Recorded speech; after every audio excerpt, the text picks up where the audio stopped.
Hello, and welcome to another edition of our Journey to Financial Freedom. I am Sheila Wilkinson-Sanders, and I am joining you from one of my favorite spots in the whole wide world, my second home, where it's sunny and warm in sunny Florida.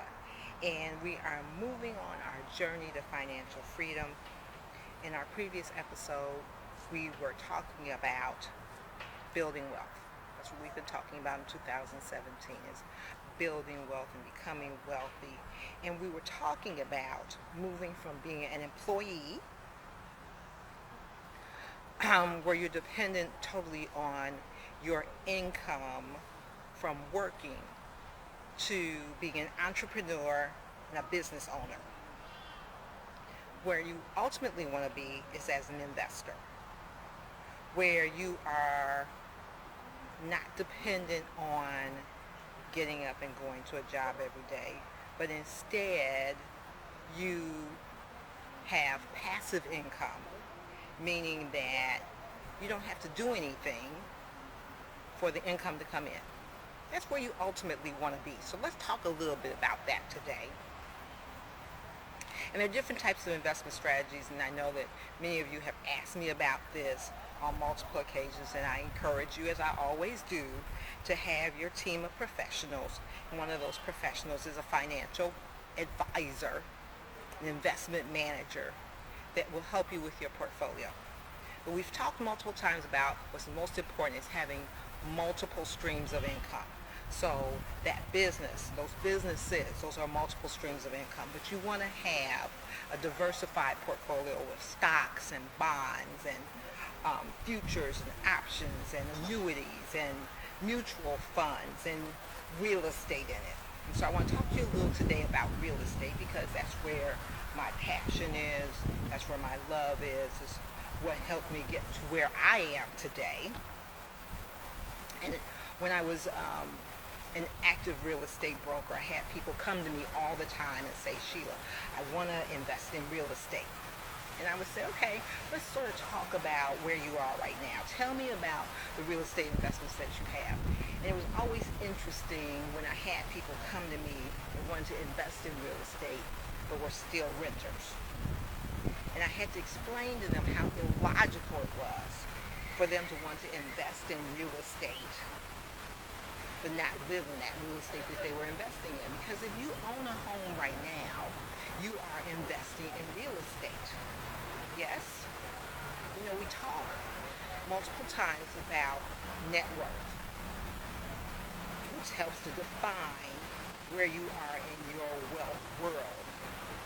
And we talk about how the average American has a net worth of around $80,000, kind of scary, and where the average African American has a net worth of about $12,000, which is very scary.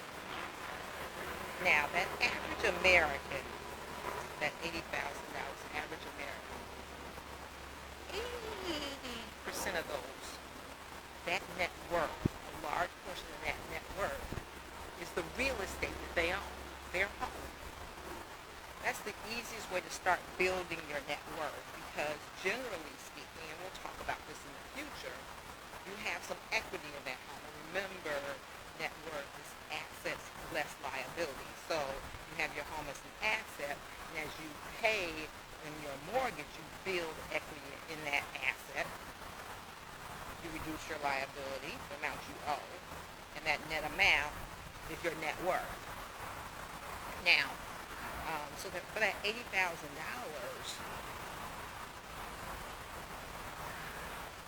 most of that, if the main asset is the home, it's not liquid assets that you can use. So one of the things that we want to talk about is how you start to not only build your net worth, but start building your liquidity so that you have money to live off of now and in the future. But the key is this, and this is why I encourage everyone to have real estate in their portfolio. It's the one commodity that everybody utilizes. Everyone on the face of the earth utilizes real estate.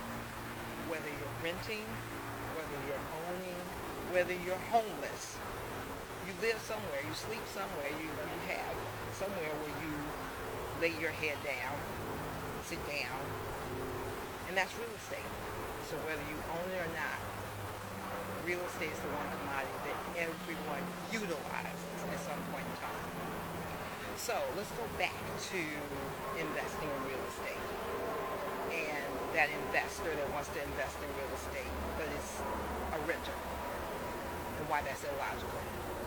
It's illogical because now you want to invest and benefit off of someone else paying you, yes, but you're paying someone else and you're making someone else rich off of real estate that they own. So you need to start with self. You want to start with improving your life by investing in real estate, by owning real estate, by living in real estate that you own. Let me put one last thing on your spirit in reference to owning real estate.